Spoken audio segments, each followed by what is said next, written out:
Hello, accounting people. Chapter 6. And in class today, we talked about problem 6.3 for quite a while. So I'd like to record a little bit of help here for you, walking through the steps to complete that task. So just as if we were doing it from scratch, I want to walk through the directions on page 177. So the first bit of information says to record the balances in the ledger accounts as of December 31st. So in fact, you would go through all of the ledgers that you have in your worksheets, and you would record just this first beginning balance for all of them. And what you want to do is you want to make sure you've double checked in your mind that you have the balance section on the correct side.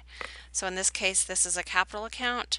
You would record the $65,620 balance as given to you in the book. And then looking on, so what you would be writing in is just this first line, because that's all at this point that you know is the first line. So drawing account has a balance of $8,200. Income summary would be empty. That wouldn't be an account to open. Fees income has a balance of $163,600, and so forth. So those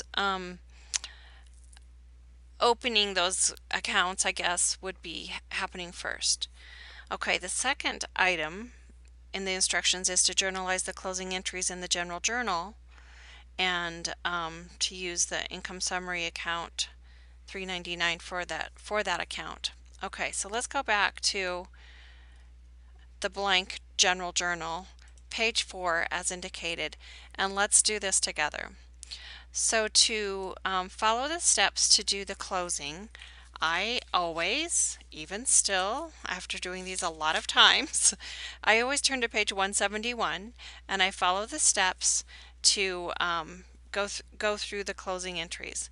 So step 1 on page 171, or wherever you're looking or referring, is we need to transfer the balance of revenue into our income summary account. So just thinking out loud here, a revenue account has a normal balance on the credit side. So if we are going to empty it, we are going to have to debit that account.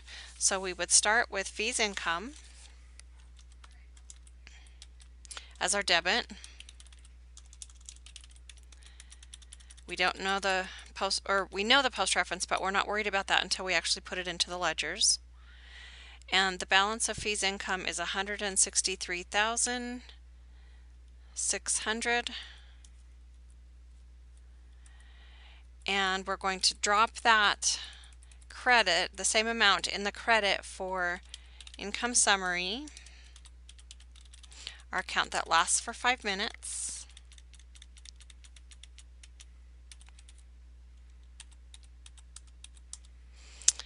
We do not have to put a notation because we've headed it with closing entries, so it's clear what we're doing here.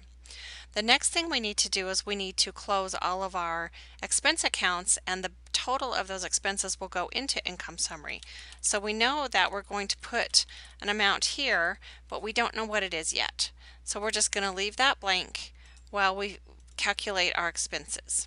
So the expenses as shown in our ledgers, or I'm just looking in the book on page 177.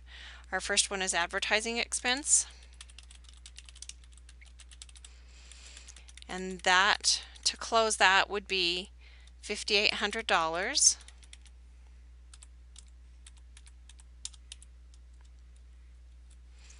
Next would be depreciation expense for our equipment.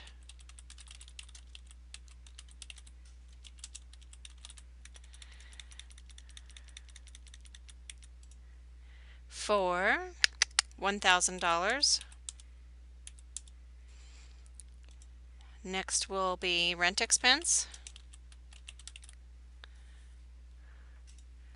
for $4,600. Next will be oh no, that was rent expense. Salaries expense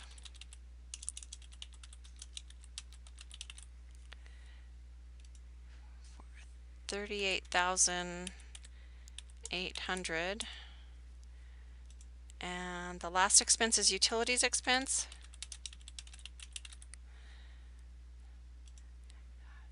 $7,720.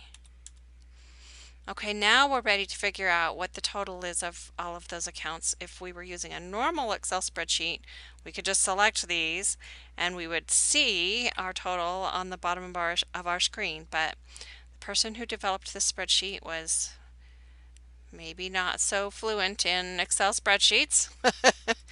And so we will calculate this the old-fashioned way.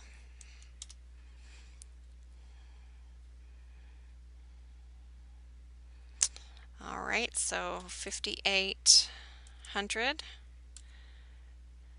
1,000,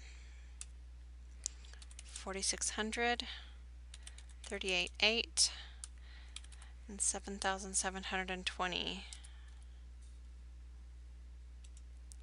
for 57,920. That is the amount then. 57,920.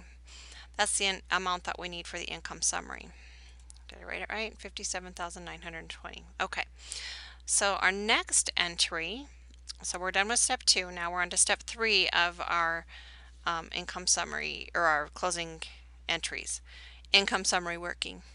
Okay, to calculate what we need to do for the income summary, we need to subtract our income summary accounts here, and we want to put the balance, in this case it's going to be a debit balance, on the debit side that will close income summary, and it will put the revenue that we have made, not the revenue, I'm sorry, the net income that we have made into our capital account. Okay, so because we know we made money this month, because our expenses are less than our revenue, we know that our entry is going to start with income summary rather than capital. Okay, this is the amount we have to calculate. Back to our calculator to clear. Okay, so we want 163,600 minus 57,920. Our income for the period is 105,680. 105,680. Not 980, 680. Okay, and that is the amount of money that goes into our capital account. And I don't remember the name of the company. Gomez. Andrea Gomez.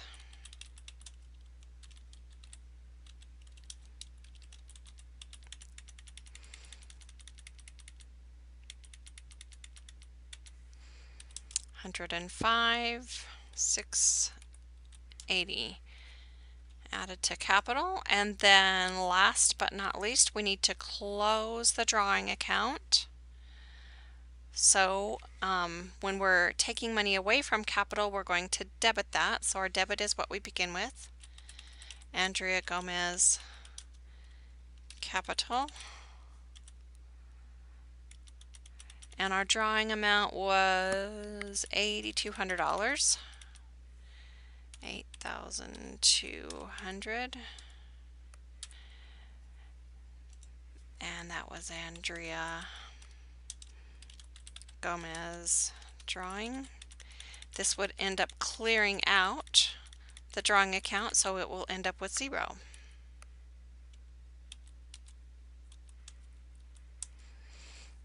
Okay, we have now completed our closing entries.